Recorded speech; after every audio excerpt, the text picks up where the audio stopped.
ayaa diyaarad khaas ah oo dawladda Israa'iil ay leedahay buu qaatay diyaaraddaasoo runtii yacni muxuu ahaa si qarsoodi ah uu ku raacay ayaa waxaa dhacday mar allaale markii eeraboorka Talaabiib uu ka degay la tastagareeyay in laga helay fayraska caabuqa COVID-19 nooca la yiraahdo smelts nooc la yiraahdo oo runtii haddeertaan cusub baa jiro ilaahay hanaga najeeyo cudurkaas ayaa madaxweynihii jamhuuriyadda Soomaaliyeed mudane xasan sheekh maxamuud abdi xasan asiibay aad iyo aad baan ugu xumahay ilaahay kolba dee ummaddan qofkii khiyaamay waxaan arkay aadan madoobo oo daawooyin fara badan la soo siiyay uu leeyahay waa fiicanay caafimaadkayga waa okay taam waaye caafimaad ma jiro waxaan leeyahay ilaahay qofkii Soomaali khiyaameeyo mar walba ilaahay subxaanahu wa ta'aala waxaan ilaahay subxaanahu wa ta'aala ugu baryaynaa inuu ilaahay meel xun ku dilo inuu ilaahay subxaanahu wa ta'aala uusan yani ummaddan Soomaaliyeed cid walba khiyaameynayso sababtoo ah maanta annaka ma noqon karno Falastiin oo kale uma noolan karno dhibaatada maanta Falastiin haysato siyaasi baa baday siyaasi Falastiin ah ayaa baday siyaasi Falastiin ah ayaa shacabkaas reer Falastiin gatay dalkoodii ka iibsaday ummadda hadduu ilaahay ku roon yahay dhibaateeyey marka runtii arrintaanna cid allaale xasan sheekh maxamuud wuxuu meesha u aaday heshiis khatar ah oo xalayna waan idiin sheegay astaamo fara badan waa la tusiyey xanuunin fara badan buu la kulmay laakiin waxaasoo dhan waxbaa ugu daray ilaahay waxaan weydiisanaynaa ummadda Soomaaliyeed qof allaale qofkii dalkeeni inuu ku danaysta rabo inuu caruurtiisa ugu daneeyo inuu dad qaraabadiisa inuu ugu daneeyo rabo waxaan leeyahay ilaahay subxaanahu wa ta'aala naguma soo celi abdi xasanow ummaddan hoggaankeedii xoog baad ku qabsatay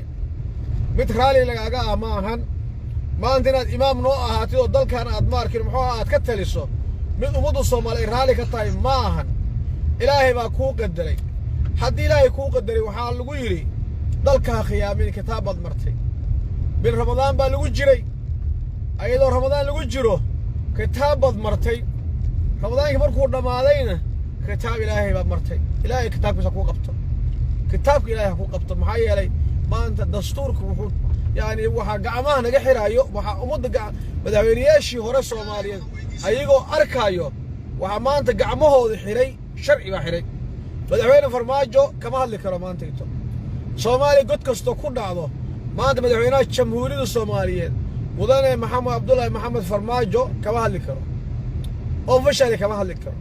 sababtoo sharcigii baan u ogoleen sharcigii ayaan u ogoleen sharcigii baa u diiday madaxweyne Farmaajo inuu meeshan ka leexdo dawladaha cadowga nagu wax badan bay ku tala galeen Israa'iil waxay rabtaa inay qaadato xeebtan la yiraahdo Haradheer ilaa iyo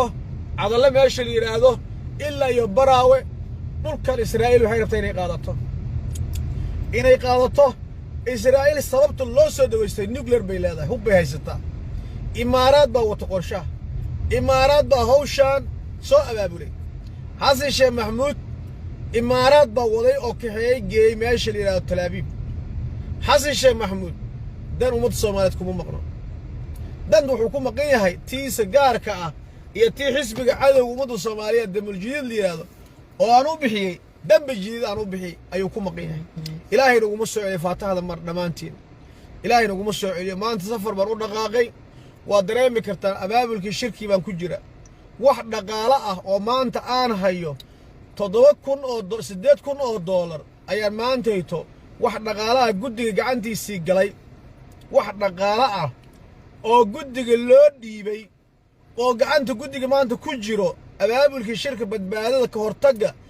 afkaaraha khaldan ideology-ga ay cadowga ummadda Soomaaliyeed waxaan haynaa waxay ii sheegeen 8,000 oo dollar inay hayaan walaalayaal waa dareemi kartaan shir yurub lagu qabanayo culeyskiis waa dareemi kartaan nala qiibso culeyska dalkeeni nala qiibso oo dhiib qarashka dalkeeni aan badbaadino Soomaaliya dalkeeni aan badbaadino Soomaaliya ya wadadii dhan bay xirteen yacladan gaala dhib badan way weyna keedeen kuwan ya jidkii bay dhisayeen sheergaray barnaamijka hala sheergaray dhammaan ummadda Soomaaliya sheergaray barnaamijku walaalayaal aniga hal qof baan ahay waxaan aniga dareensanay dad yar baa dareensan aniga waxaan dareensanay Soomaaliya la qaatay aniga waxaan dareensanay xeebaheena oo gacanta lagu dhigay aniga waxaan dareensanay jamhuuriyadda Soomaaliya oo la baabiyay aniga waxaan dareensanay cadawga maanta ay dalka gacanta ku dhigay inuusan dalkan wax maslaxad uusan u soo wadin shacab maanta ka adoon sameyn karo dhaqaaqi karana lama hayo indhaha ma iska fiirsanayna Soomaaliya ya ma waxaad jeclaysateen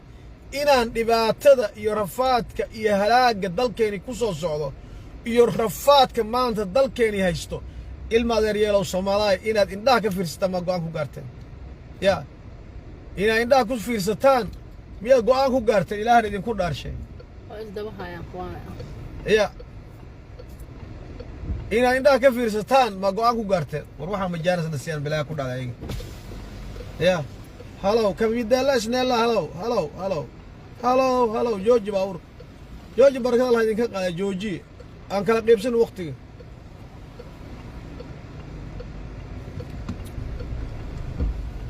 la hawla wala quwwata illa inga respectana fahmay ila fahamtay waxaan rabaa inaan weydiyo u sheego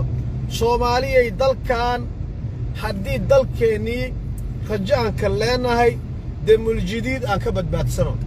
damul jadiid waa dad wada ciil qab away waa xisbi ciil u qabo oo hadda Koreyahay naga badbaadiyay ya qabininkeedii way dhamay abti xasan wuxuu yiri qabininkeeda dhameystira ya wallahi oo billahi tallahi haddii 4 sano xasan sheekh maxamuud dalkan lagu fiirsado Soomaalinimo dambe haddii aad sheegataan waa idin dhamaad wax dal yiraahdo ma jiri doono xisbigan waxaan sameynayna waa maxay ma fahamsantahay muwaadin war waxaan sameynayna waxa waaye afkaarta shisheeyaha arrimaha dibadda dalkeena ka difaacayna safaarad walba dalkeena ku xadgudubto kacdoon shacbi waay 18 gobol markii meeshan ururkan aan ugu dhawaaqno oo New SYL markaan ugu dhawaaqno dalka Denmark Soomaaliya 18 gobol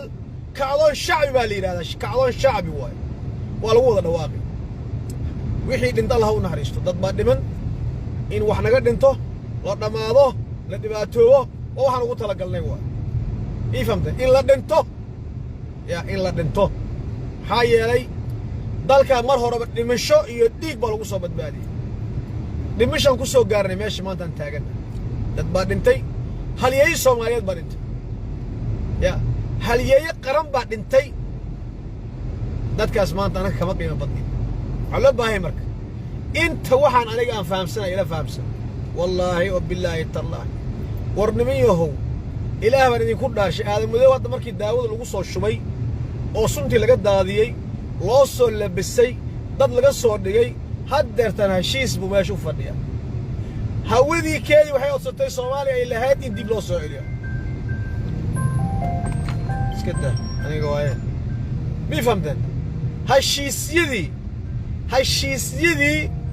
oo hadduu haddeertan muxuu ahaa in dib looga celiyo baashii la dhihi jiray hawadii Soomaaliyeed kee in dib looga celiyo inaan dib u laabano midaan filaynin ma aha waa fahamteen Sooma ciidankii Soomaaliyeed waa la burburiyay ciidamadii Soomaaliyeed qabiil baa loo kala baxay qabiil baa loo kala saaray reer hebel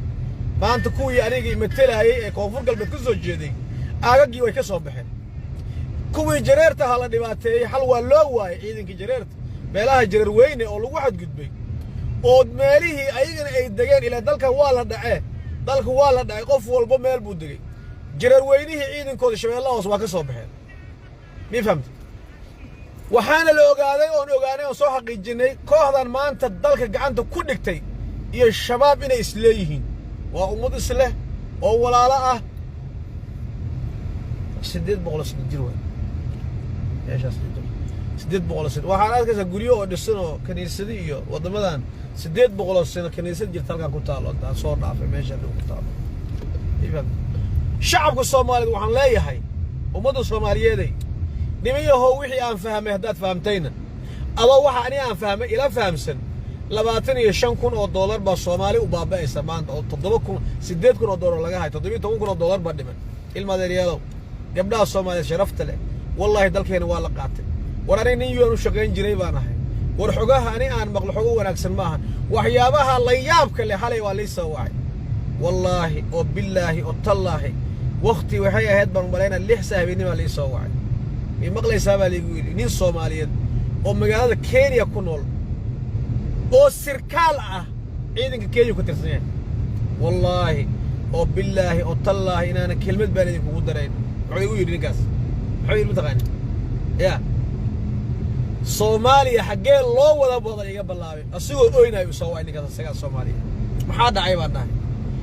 war waa korneel buuxo sirdoonka ciidamada waaye xamsi ninka leeyahay ciidanka Kenya waa gaashaan la sare ciidamada sirdoonka Kenya